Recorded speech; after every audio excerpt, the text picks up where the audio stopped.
And welcome everyone to Rugrats Royal Ransom, Episode 7. Well, Cone Caper. Let's just do it. Who cares? It's Cone Caper, guys.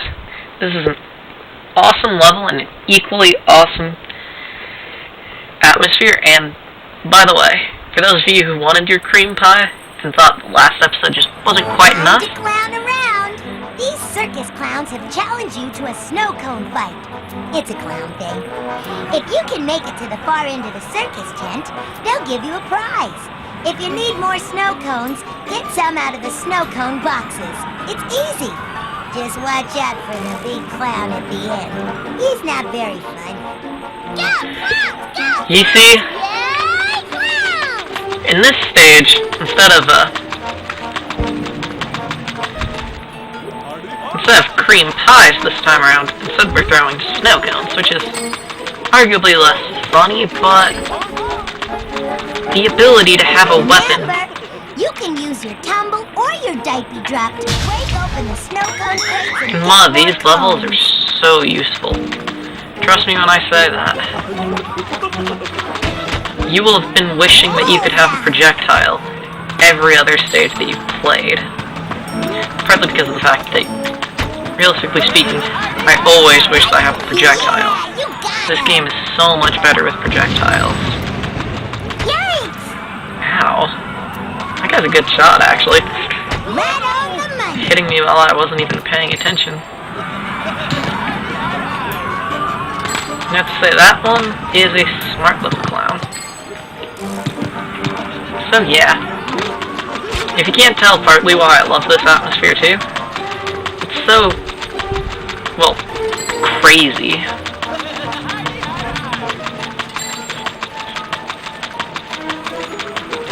And what's there not to love about this atmosphere? It's just, essentially, hey, we made something absolutely insane. This reminds me of Witchy World in Banjo-Kazooie. Sadly enough, you can't go back there or anything like that, but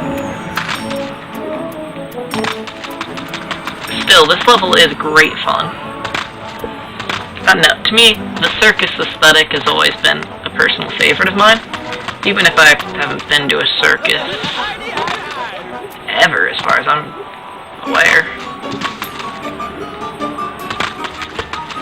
See, for the most part, my family were strict theme parkers, namely Disneyland, to name the one that we visited the most, but then again, we got in for free thanks to my dad having having worked at the sheriff's office during my early days. This was back during the big time when California had its super big fires, and they kept on always saying, oh yeah, you know, Disney did some really cool stuff with giving out free tickets for people who worked on, you know, either fire or police during those few years because of the massive amount of fires and just, generally speaking, a lot of devastation during the early 2000s. If you haven't ever heard of that particular time, it's really cool, and I wish Disney would bring it back.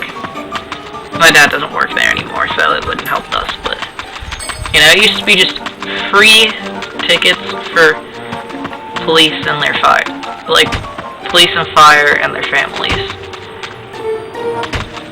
Didn't cost Disney anything. I mean, it doesn't really cost them much to give out free tickets to people.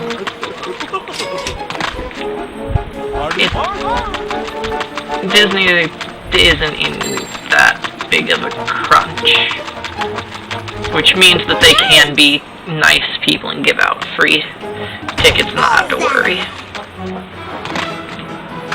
Other theme parks around us, like Knott's Berry Farm, are just too poor to afford it. Or rather, Knott's Berry Farm isn't poor, but they make such a low profit margin thanks to them being so stupidly cheap.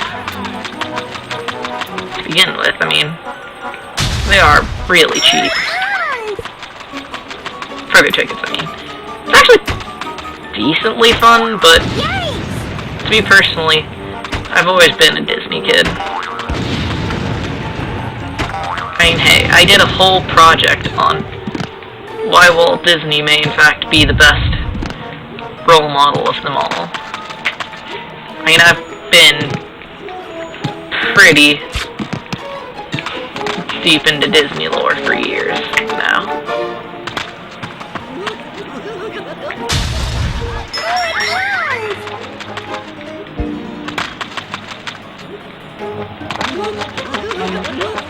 You might think Disney as a company is infallible. No. That'd be silly. There's no company that's perfect, it's just... And you know, even Walt Disney has his faults.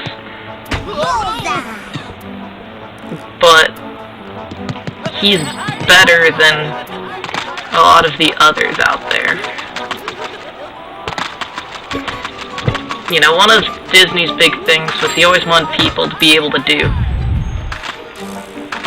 You know, he always wanted to be able to give everybody the same enjoyment. You know, poor, rich, fat, skinny, say not. He is actually, little known fact, Walt was actually, well, was a huge supporter of dozens of different charities designed to help out kids who had disabilities. I mean, you know, for the most part, people tend to not talk about the good side of corporate people because, you know, they're corporate. It doesn't go well for that whole vision that people have that every person in corporate is evil. Evil. You know, if your point is to convince me that everybody who has a business is an evil madman, talking about the good things that one of them does isn't, well, good for your business, really. You know, especially since Disney was before a lot of the ones nowadays. There's a lot of people who are getting praised for doing these things, these altruisms and whatnot that they supposedly do.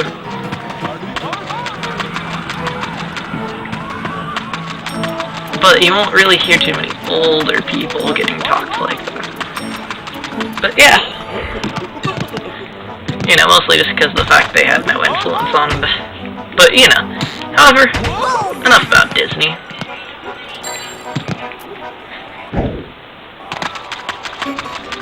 You know.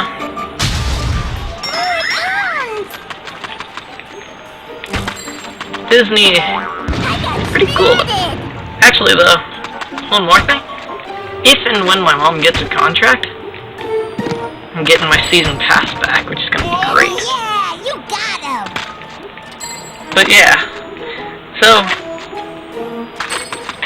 man, that Flyboy mission was fun. Honestly speaking, I think that I might just play it for fun in the future. Because that was legitimately just a laugh.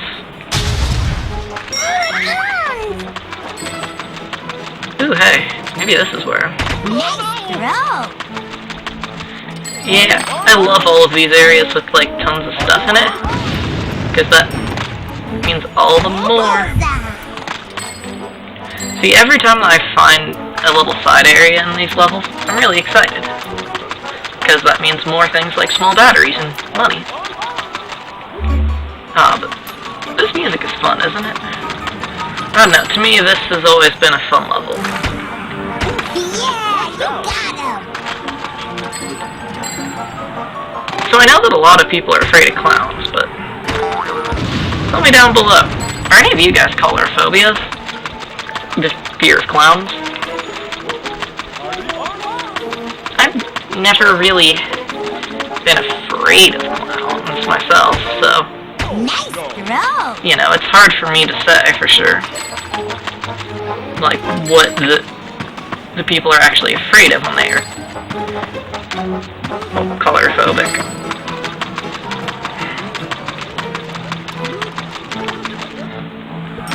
But I mean, my brother is... He doesn't like clowns. I mean, he's not necessarily as much afraid of them as he is just against clowns.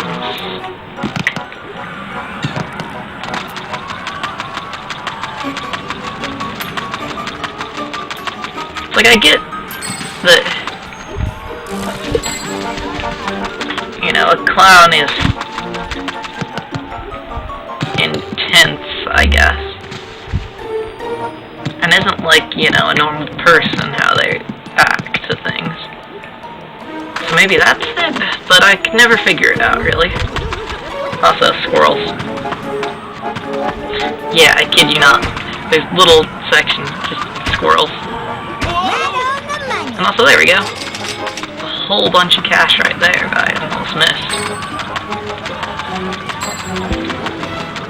Yeah, so it looks like this will just be... The entire episode is just this level, maybe. When you guys are seeing this, I will be back in school already. Or actually, no, I'll be off at camp. I'm going to be doing a music cramming camp, basically, to get ready, because I'm in the men's chorale. Yeah, you got him! So yeah, we're having a cramming class, basically. We're having a cramming camp, which is going to be fun.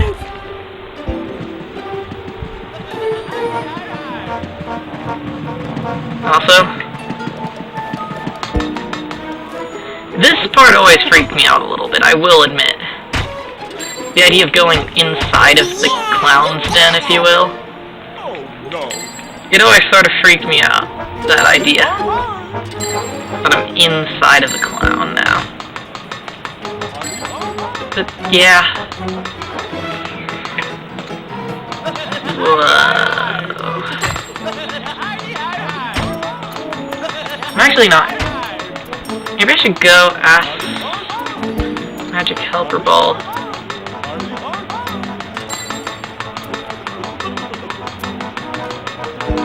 I mean, whoa, this is just trippy.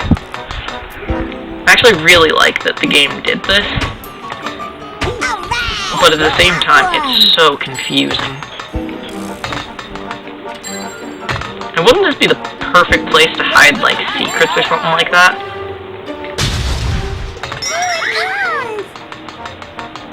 You know, hide, like, a secret stash of money or something like that elsewhere. Hey, there's that ball again.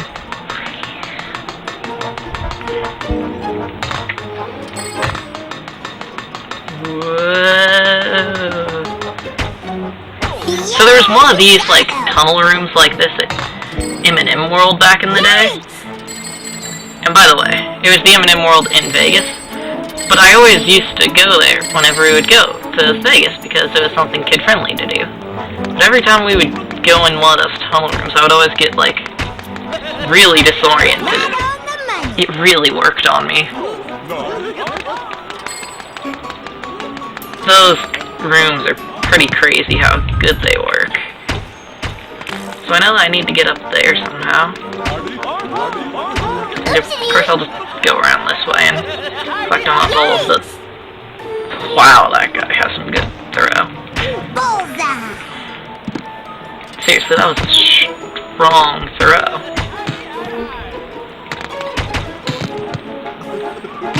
He practically threw me all the way across the game world. I actually can't remember where exactly I'm supposed to be heading to, so... You splat me, now I splat you! Yeah, I'm just going around here for now. Yeah! Yeah! Oh, there's one. Bullseye! Oh, and there's one of those big Angelica boxes. So if you notice, I'll jump over the small Angelica boxes, but I'll tend to throw something at the big Angelica boxes. Oopsie! It's mostly just because the big Angelica boxes are significantly harder to avoid.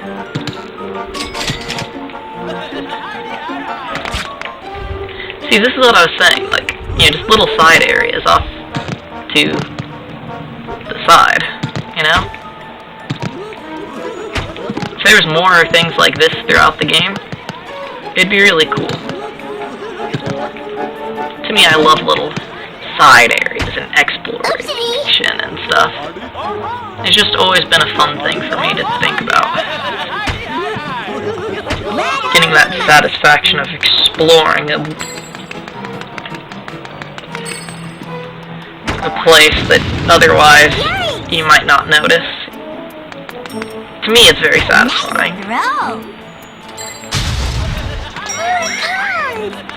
Hence why I really do tend to like open world games, but I do think that open world games oftentimes don't do it well is the problem. I mean, I like the concept in general, I like the concept. In execution, most of the time, I tend to think that they definitely could have been improved.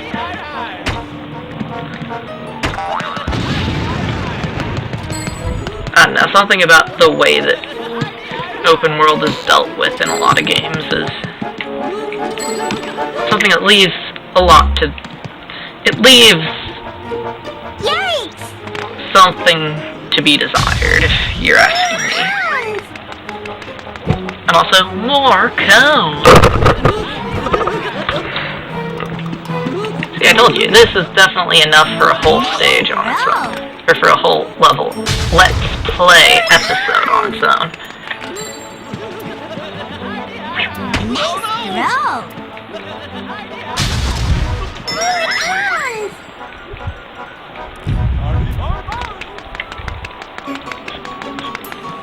Now to head on backwards and try to find out where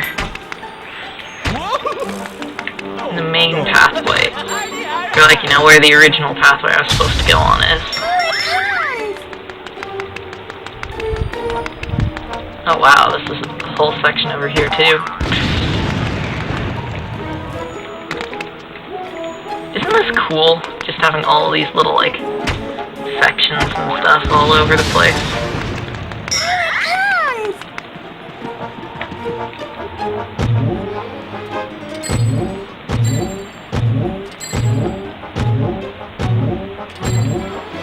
So now I have 2 men again. You'll notice that I am missing an extra life.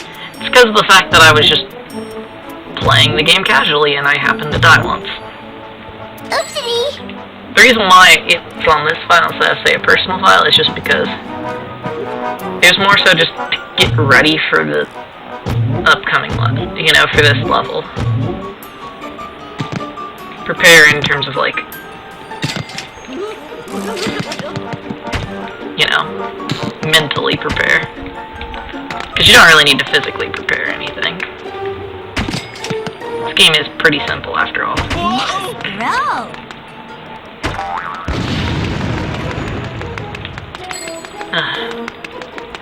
Oh, there's the magic helper ball.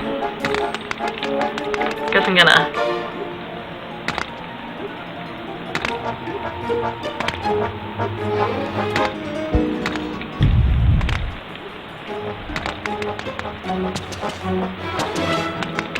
just follow the magic helper ball all the way through now.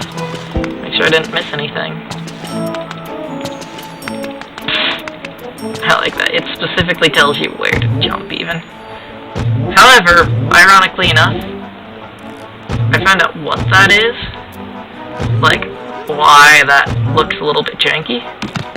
It's because of the fact they literally recorded a player doing it, hence why the pathing isn't always perfect.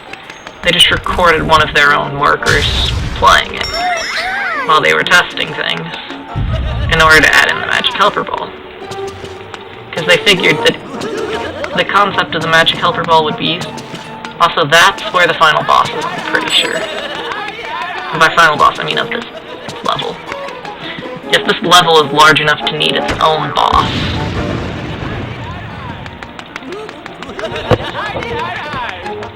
Yeah, and that cannon is how you go to the boss area. I mean, hey, it did warn you that the big clown at the end is a meanie.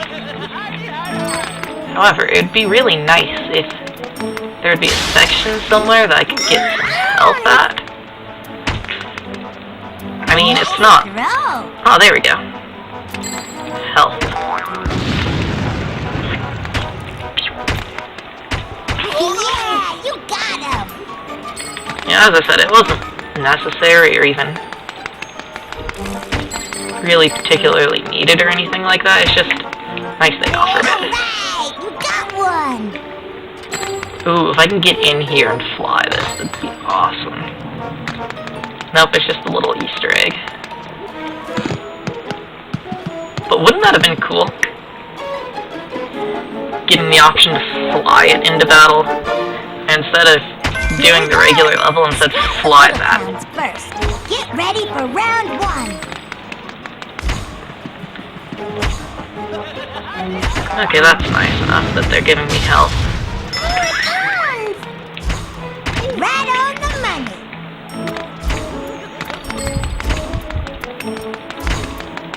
Or at least being courteous enough to give the player cones and health in case that they need it.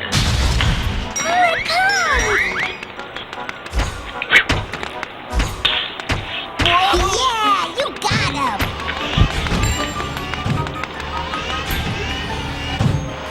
Okay, that's cool. As I said, I haven't played through this level in a long time, guys.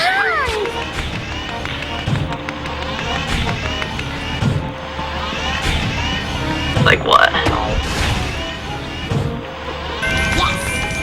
Now get ready for round 2. Essentially, round 2 is the same as round 1, only with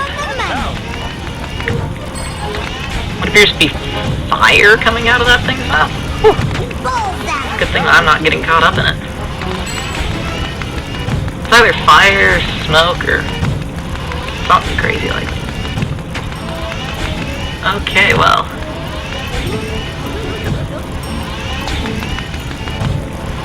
I just Metal Gear Solided it.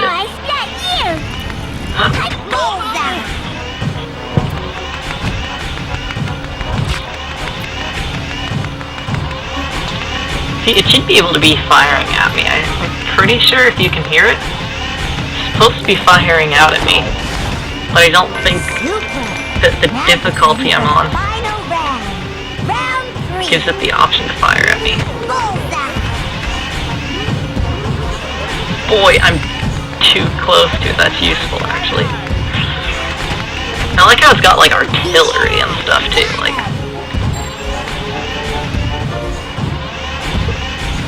it's like, yeah.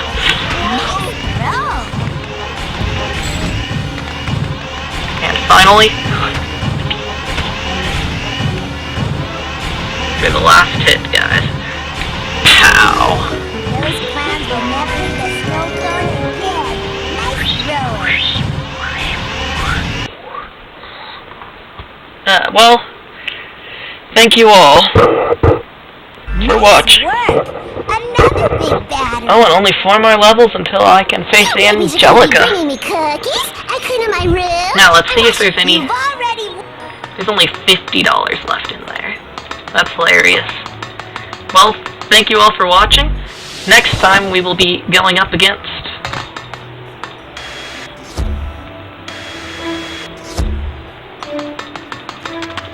Dino Land. So yeah, thank you all. I'm Hump Day Henry. Actually, is there a way to get up there, I wonder? Ooh, I bet that's a level at some point. Thank you all for watching. Are you Is sure Hump Day you Henry want to get rid of the game that's... signing. I'm saving your game.